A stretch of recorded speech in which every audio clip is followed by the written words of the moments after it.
Hi there Virgo, thank you for joining me for your year 2015 forecast. At the start of each year we have a set of planetary influences which provide a backdrop for the next 12 months.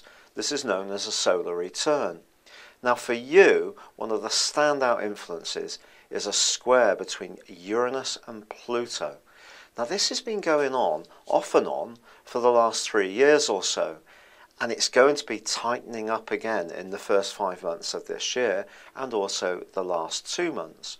So what does this mean? Well, Uranus is the planet of rebelliousness, and it's in your part, the part of your situation that's to do with deep commitments, even money. And it's possible that when opportunities come up to get closer or be more creative, you may find that there's an inner battle that rages at times between what you sense you should be doing and what you're really prepared to do, simply because Uranus is emphasizing your need to stand out as an individual, which doesn't always work well with a more collective aim. And yet relationships are going to be very important this year. And if there is one person that you feel safe enough to rise above this need to retain your independence, the magical link on the first day of this year between your ruler Mercury and the rather slinky, sultry energies of Venus suggest that this could be a year to remember as far as relationships are concerned. But it has to be with someone who enables you to be truly, authentically yourself. If you're having to compromise too much, it could be much trickier. And part of the reason for this is that a big change from last year that occurs at the start of this new 12-month period is that Saturn has relocated into a new zone. Now, if you're new to astrology, Saturn is one of the outer planets, the higher octave planets, which has a generational influence upon us all. And it's moved into the sign of Sagittarius. And for you, this is emphasizing where you live, who you live with, and how, and also your emotional reactions and welfare, and anything to do with your family life. And it's possible over the next couple of years that there are going to be some major changes in these areas. Now, some of them may be triggered by you. Some may come about because of outside influences. But right at the start of this year, I do think it can make you feel just a little bit more serious about anything that you want to achieve in your situation in terms of how it impacts on you as a living human being. So in other words, your emotional health. And that's something that you do need to be mindful of for really virtually all of this year. Now Saturn is going to switch back into Scorpio in the middle of June and then back into Sagittarius in the middle of September. And I'll tell you more about that in a minute. But what is absolutely true is that there's an opposition at the start of this year between Mars and Jupiter. Now, this is one of those aspects which can be very positive. It can make us much more confident, but it can also almost tempt us into taking on more than we can really chew.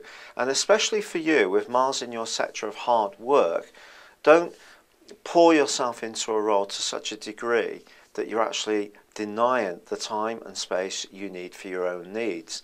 That is something you do need to stay mindful of.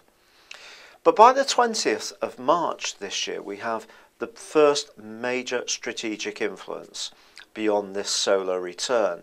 And this sees a stunning, absolutely brilliant solar eclipse in the part of your horoscope to do with relationships. So how good does that sound?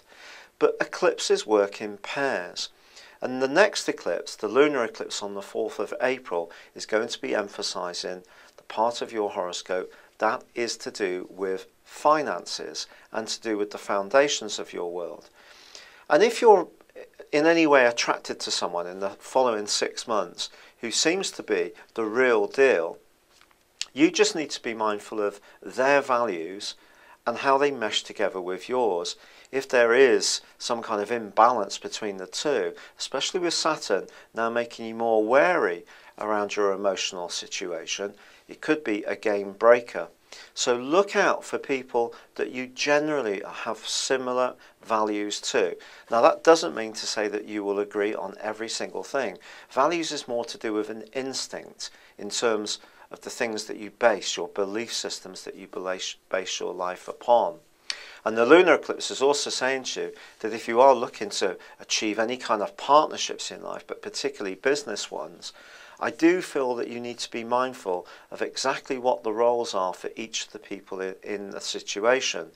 Now, this could be just as equally true as friendships or even a close romantic alliance as well. And money could be a sticking point if you do see things very differently to one another around these things. And Saturn in your fourth solar house can give you a tendency to look a little bit more doubtfully on people, have a little bit less trust, be a little bit more skeptical about the sincerity of people. Now, because you're one of the most discriminating of all the zodiac signs, this is not entirely new. You can be very analytical and in some ways quite critical of other people, which, if used correctly, can be an asset to you.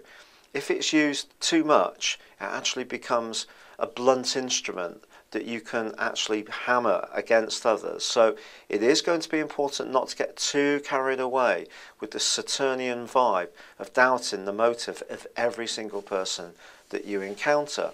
So in a way, this solar eclipse is sort of saying to you, do have trust in others as well.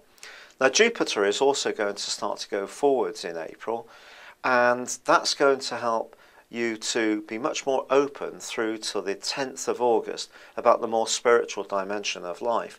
Now, I don't necessarily mean about traditional religions. If you are interested in these, then that could be something you spend more time thinking about. But it could equally be about New Age stuff, about astrology, anything to do with understanding your deeper motivations. Jupiter can be very important. You're also going to go through a phase in the first half of this year when you become much more interested in what actually happens behind the scenes of things. And it's possible that someone can act as an advisor or a guiding light. And as long as you're sure this person is sincere and doesn't want to have any kind of power over you, this can be a very productive period, helping you to inform yourself of all sorts of positive things. Now, once Saturn does move back into Scorpio, in a way, it's into that part of your horoscope that's to do with thinking more about your ideas and how you get them across. And for the following 3 months, if you have been working hard at learning new skills, doing exams, or anything to do with just informing yourself better, it could be to do with technology, then those 3 months are going to be a very enriching period, because after the struggle that Saturn's put you through around these over the last 2.5 years, if you've really worked hard at it, you will master this and be feeling much more wise, really, about what your next step should be. And once Jupiter moves into your sign on September the 11th, this can be a start of a new period for you. Now, you probably know that Jupiter is the planet of good fortune, traditionally in astrology. It hasn't been in your sign for 12 years, so this is your opportunity to supercharge your situation with new energy, or to revitalize any existing strands that are important to you. It's going to give you extra self-confidence, but also you're going to probably feel more physically alive as well. But there is a little bit of a challenge, because all throughout September, well, Jupiter is going to be going face to face with Neptune, and this is a really tricky influence. And as much as you may have some really determined new aims, somewhere or another you could encounter situations where it's almost like every time you look at it, it's like a shift in sand. It moves again. No one's given you hard and fast answers, and that's something that you really feel much more secure with getting. However, a complete transition starts to occur for you in October, when Jupiter forges a stunning angle to Pluto. And this can turn out to be one of the most important months, not just of this year, but of your lifetime, because it really can see you finally making some key changes which are vitally important for your future development.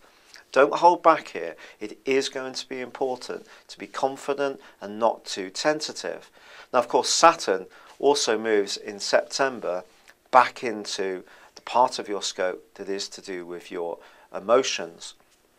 And there could be some changes here too. And there is also two eclipses which occur in September, which are going to be important to your progress. And I think in terms of your values, once more, these can come sharply into focus. If money has been a bit of a hot subject all through the year, perhaps you're going to need to be even more self-disciplined in order to protect your interests.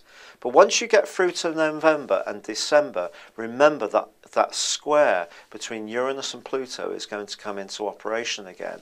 And this can shake up the foundations of one romantic relationship. And if it just feels that it's never really going to go anywhere because it's not meant to be, there's some kind of physical or emotional barrier, you may think very carefully about liberating yourself from this once and for all. This may not be easy, but it's just clearing the way for you to get into the situation which is truly right for you. And Saturn is going to be asking you to become much more in touch with the true person you are. So it's a case of kind of trying to drop some of the fronts that we all develop in life that we think is sophistication, but really in some ways it's a cover. So the more Saturn is going to ask you to understand your true needs, the more certain people, situations, and even where you live can change around you. It's been a real pleasure being with you. I do wish you a very happy 2015, and remember to tune in for your weekly and monthly forecast with me all throughout the year. Thank you and goodbye.